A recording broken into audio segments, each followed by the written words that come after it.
We often imagine scientific breakthroughs as these epic, eureka moments. A bolt of lightning, a sudden flash of brilliance, a perfectly orchestrated experiment leading to a world-changing revelation. It's clean, it's tidy, it's a bit boring, isn't it? Because the truth, my friends, is far messier. Sometimes discovery looks less like a lightning bolt and more like a soggy sandwich. Today, on Orbit of Understanding, we're diving into the most awkward, accidental, and downright hilarious discoveries in history. The moments when humanity stumbled, sneezed, or just plain slipped into genius.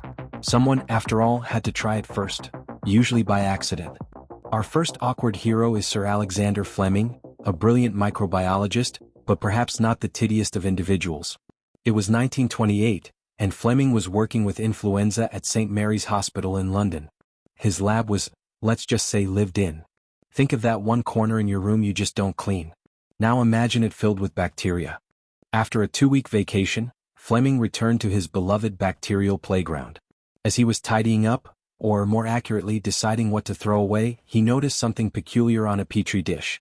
It was growing Staphylococcus bacteria, but in one area, a fuzzy blue-green mold had appeared.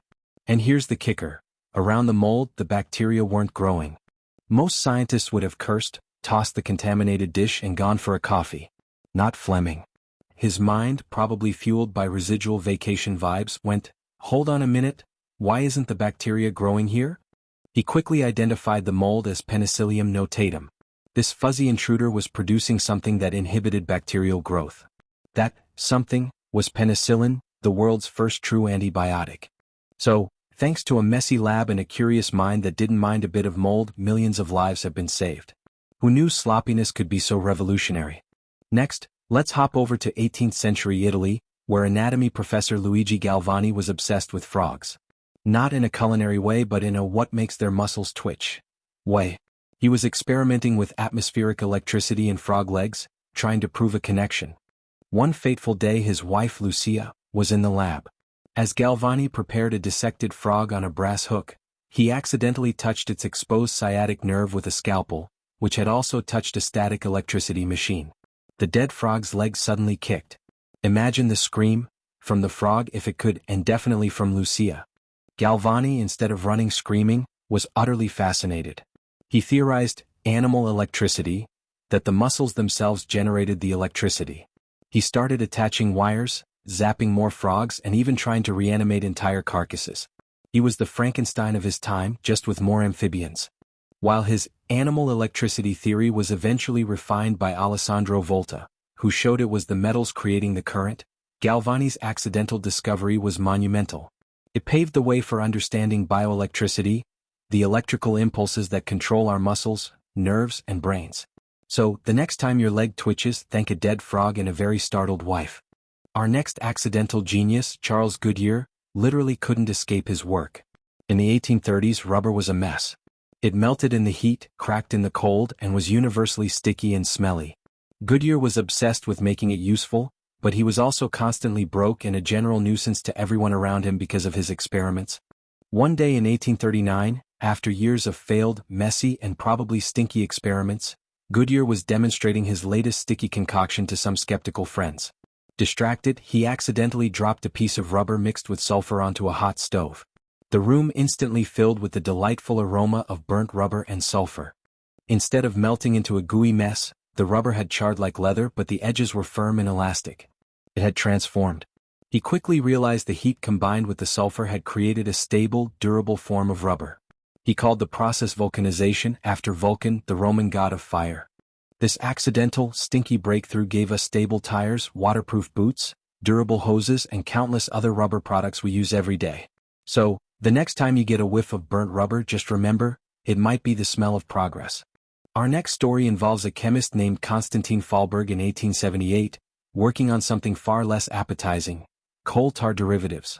His lab was probably a symphony of strange smells and even stranger substances.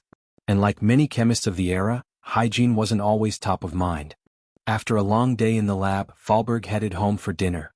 He picked up a piece of bread, took a bite, and noticed it tasted incredibly sweet. He tasted his hands, then his arm, then his beard. Everything was sweet. His wife probably thought he'd finally lost it. He rushed back to the lab, tasting every beaker, every dish, every surface until he found the source. A chemical he'd isolated from coal tar, orthosulfobenzoic Illinois, which he later named saccharin. He had accidentally discovered the first artificial sweetener, a substance hundreds of times sweeter than sugar with no calories. While the health debates around artificial sweeteners continue, saccharin paved the way for a multi-billion-dollar industry. All because a chemist forgot to wash his hands before dinner. Please learn from his mistakes, or don't if you want to discover the next big thing.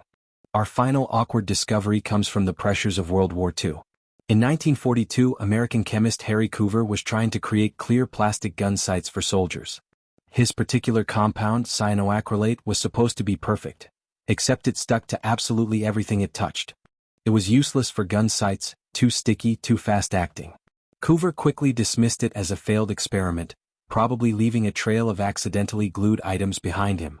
He just wanted a clear sight, not a permanent bonding agent.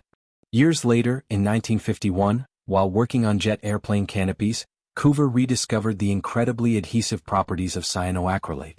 This time, instead of seeing it as a failure, he saw its potential. This was the birth of what we now know as superglue. From quick household repairs to surgical procedures and forensic analysis, superglue has become indispensable. All thanks to a scientist who was really bad at making things not stick together.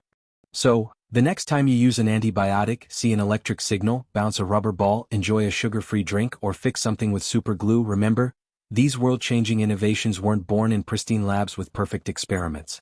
They were often born from clumsy accidents, strange obsessions, and the sheer human capacity for turning a mistake into a masterpiece. The universe of knowledge is full of surprises, even the awkward ones. Join us tomorrow for another journey. Subscribe to Orbit of Understanding and hit the notification bell to ensure you never miss your daily dose of insight. We'll see you then.